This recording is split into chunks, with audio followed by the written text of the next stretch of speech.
जिस्म में उबाल हो ऐसा खून चाहिए, जीत के खातिर ऐसा जुनून चाहिए, या आसमान भी आएगा जमीन पर, बस इरादों में ऐसी गूंज होनी चाहिए। कुछ ऐसा ही जुनून था डॉक्टर अक्षता कृष्णमूर्ति के पास, और उनके इरादों में गूंज ऐसी थी कि सारी मुश्किलें, परेशानियां उनके इरादे और जुनून के सामने ओझल हो जाया करती थी। सपना था नासा में काम करने का। अब सपने तो सपने होते हैं, उन पर किसी का वश थोड़ी होता है, और सपनों में ही हम सबसे ज्यादा आजाद होते हैं। डॉक्टर अक्षता कृष्णमूर्ति ने न सिर्फ सपनों को आजाद होकर देखा है, बल्कि उन्हें पूरा भी किया है। अक्षता कृष्णमूर्ति मंगल ग्रह पर रोवर मिशन की कमान संभालने वाली पहली भारतीय नागरिक बन गई हैं, और इस बात का न सिर्फ उन्हें गर्व है, बल्कि पूरा भारत इस बात पर गर्व कर रहा है। वो हमेशा से ही नासा में काम करना चाहती थी, और यहाँ तक का सफर उनके लिए बिल्कुल भी आसान नहीं था। उन्होंने ये सफर बहुत सी नसीहतों और तानों के रास्ते गुजर कर तय किया है। उन्होंने अब MIT में प्रवेश और नासा में नौकरी पाने के अपने इस सफर को अपने इंस्टाग्राम पर साझा किया है। आज से 13 साल पहले की बात है। वो इंडिया से USA शिफ्ट हो गई थी, और उन्होंने अपने इस सपने को पूरा करने के लिए बहुत मेहनत की है। वो अमेरिका तो चली गई थी, पर जिंदगी इतनी आसान कहाँ होती है। बहुत मुश्किल होता है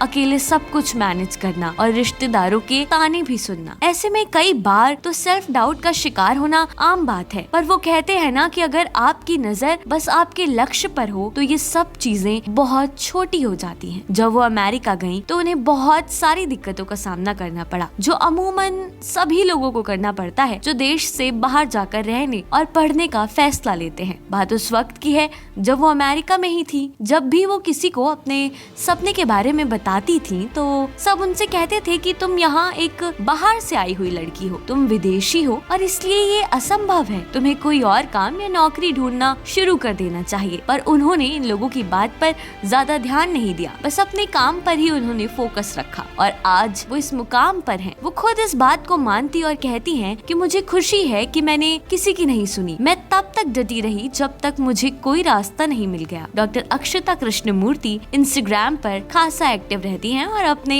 लाइफ अपडेट्स वहाँ देती रहती हैं। भारत से अमेरिका, वहाँ से नासा और MIT से PhD तक के सफर में बहुत सी मुश्किलें आई हैं। एक वक्त ऐसा भी था जब नासा में पूर्णकालिक नियुक्ति के लिए उन्हें सैकड़ों दरवाजे खटखटाने पड़े थे। आज जब अपने संघर्ष के दिनों को पीछे मुड़कर देखती हैं और उन्हें कभी कभी याद करती हैं, तो उनकी आंखें नम हो जाती हैं। उन्होंने आज उन सभी लोगों का मुंह बंद कर दिया है जिन जिन लोगों ने उन्हें कभी बहुत डिमोटिवेट किया था और बेकार की नसीहतें दी थी। आज जब वो कई शानदार अंतरिक्ष अभियानों पर काम कर रही हैं, जिसमें दृढ़ता रोवर भी शामिल है, जो पृथ्वी पर वापस लाने के लिए नमूने इकट्ठे करता है, तो अब वही लोग इन्हें अपना जान पहचान का बताकर सेखी बघारा करते हैं। डॉक्टर अक्षता कृष्णमूर्ति के 13 साल के वनवास का फल उन्हें मिल गया है, और वो बहुत खुश हैं क्योंकि उन्होंने इसके लिए बहुत मेहनत की है। वो कहती भी हैं कि कोई भी सपना पागलपन से भरा नहीं होता। वो लोगों को पागलपन लग सकता है, पर आपके लिए तो वो आपका सपना ही होता है ना। आपको किसी और के बारे में नहीं सोचना है, बस खुद के सपने के बारे में सोचना है, और ये सोचना है कि उसे पूरा करने के लिए आप क्या कर सकते हैं, क्या स्टेप्स ले सकते हैं। एक बार जो आपने ठान लिया और पूरी मेहनत और लगन से उस काम को करने में लग गए, तो आपको अपना सपना पूरा करने से कोई नहीं रोक सकता। आपको बस अपने ऊपर विश्वास रखना है और काम करते जाना है। अक्षता कृष्णमूर्ति के 49.7K फॉलोअर्स हैं। वो चाहती हैं कि लोग बड़े सपने देखें और उन्हें पूरा भी करें। इसके लिए वो अपने इंस्टाग्राम पर लोगों को प्रेरित भी करती रहती हैं। डॉक्टर अक्षता कृष्णमूर्ति पर भारत के लोग गर्व करते हैं, और वो न सिर्फ देश की लड़कियों के लिए बल्कि देश के युवाओं के लिए भी प्रेरणा स्रोत है। हमें उनसे सीखने को मिलता है कि हमें अपने फैसलों पर अडिग रहना चाहिए। अगर एक बार सोच लिया है कि ये करना है, तो बस उससे ही करना है, फिर उसके रास्ते में आने वाली कोई भी चीज मायने ही नहीं रखती है। डॉक्टर अक्षता ये चाहती हैं कि वो